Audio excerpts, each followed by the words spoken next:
trabalho de historiador ele exige uma análise teórico-metodológica, ele exige um debate com fontes, ele exige um debate crítico sobre a própria produção e manejo de fontes, mas ele exige também uma certa seriedade, porque, note bem, a gente se acostumou com a lógica de dizer que é didático ou que é acessível, o que é puro lixo, pura porcaria. Então, há um Felipe Castanhari, há um Eduardo Bueno, há um guia politicamente incorreto. Eu já ouvi falar várias vezes que, não, que eles escrevem de maneira didática e a esquerda não. Veja, eu acho que eu escrevo de maneira didática. Agora, alguns temas têm complexidades, tá ligado? Por exemplo, só dar só um exemplo para vocês. Se alguém chegar e me perguntar, gente, é verdade, Jones, é verdade que zumbi tem escravos? É impossível responder que sim ou que não. Porque o debate real é, isso é uma visão simplista de uma questão mais complexa, que é, quando a pessoa chegava no quilombo dos Palmares, ela passava por um período que, se a gente for fazer uma metáfora atual, seria uma espécie de estágio probatório,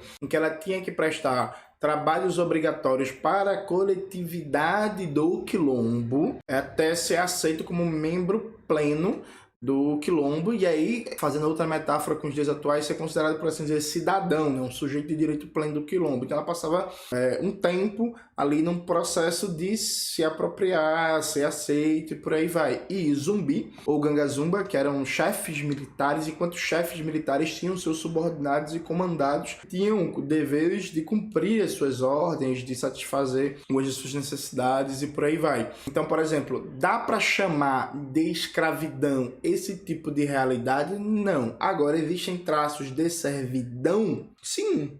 Dentro de uma tradição tipicamente de algumas regiões de África, a partir da ideia do chefe guerreiro e do processo de aceitação na comunidade. Então, veja, não é ser didático você querer responder se existia escravidão ou não dentro do quilombo dos Palmares. Isso é mentira, falsidade, simplismo, distorção da história. Você tem que fazer uma diferenciação. E isso dando um exemplo bem simples, né? Porque, veja, o próprio quilombo dos Palmares não era uma economia colonial voltada para fora, baseada no trabalho escravo. Ou seja, mesmo que existisse escravidão lá, que não era o caso, a própria escravidão não seria igual. Teria o mesmo fundamento, porque não é a mesma ordem social de trabalho. Exatamente, ali, claro. Tá ligado? Então, assim, temas complexos exigem abordagens complexas.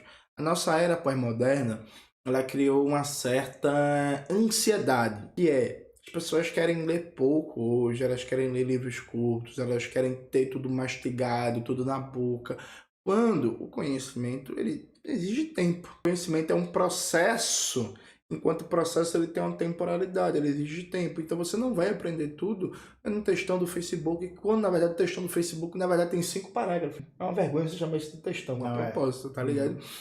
Tipo assim, você não vai ler as coisas num blog, você não vai aprender suas coisas num vídeo. E aí, veja, e aqui não tem nenhum elitismo de não entender a dinâmica da classe trabalhadora e por aí vai, sabe? Mas não vai entender que tem um limite de debate. É isso, saca? É compreender que as coisas não são pão, queijo, assim. Não existe miojo, não existe macarrão instantâneo no conhecimento teórico, na produção científica. O Eduardo Bueno, ele é um belo exemplo dessa perspectiva de sou engraçadinho, sou legal, falou bem, e aí apresentou a história de maneira didática. Ele não apresenta a história de maneira didática, ele falseia, e aí é isso, assim, isso não é ser didático, isso vai ser ruim, isso vai ser deseducador, isso vai ser tosco, tá ligado? A gente tem que tirar essa ideia de que didática é igual a simplismo, ou igual a uma linguagem supostamente acessível. Didática é na relação professor-aluno, no processo de educação, você usar os instrumentos pedagógicos mais adequados à realidade e aquele nível de conhecimento do educando naquele momento do processo pedagógico. Então, isso é ser didático. Ser didático não é você rebaixar, criar uma versão tosca da história para ficar engraçadinha e por aí vai, tá ligado? É isso, né? Os temas demandam essa linha de aprofundamento, que são anos estudando isso, e é o que a galera de vez em quando manda na caixinha, assim.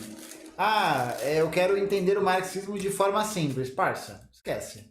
É isso, esquece, bicho, não tem como. Tipo, é aquela coisa, né? Você vai entendendo, você vai estudando, e aí a própria forma como você concebe aquilo vai mudando de acordo com o tempo, isso, de acordo com os anos, né? E é impossível dizer que um conhecimento ele pode ser, talvez, poucos casos, né, 100% consolidado, porque ele está sempre passando por essa atualização, de certa maneira, né? Não da atualização só teórica, como pode eventualmente acontecer, mas da atualização do próprio sujeito que recebe aquele saber, né? Que está produzindo a partir daquele saber, porque o sujeito é movimento, né, cara?